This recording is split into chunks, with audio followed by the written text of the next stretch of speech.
তো আজকে আমি বানাচ্ছি এখন এই বোতলটা দিয়ে মাছ ধরার একটা জিনিস। তো এই মুটকিটা এর সঙ্গে লাগিয়ে দিতে হবে।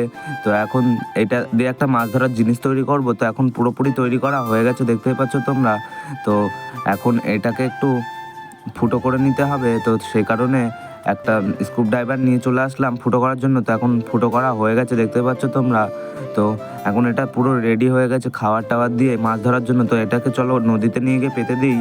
তো এখন এটা নিয়ে সোজা চলে আসলাম নদীতে।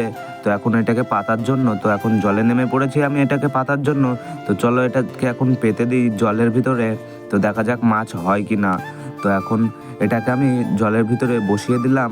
তো বসানো হয়ে গেছে। তো এরকমই অনেক কটা বসানো ছিল। তো এখন একটা বোতল তুললাম, তো তার ভিতরে দেখলাম অনেক কটাই পুঁটি মাছ ঢুকেছে, দেখতে পাচ্ছ তোমরা, খেলা করছে ওর ভিতরে।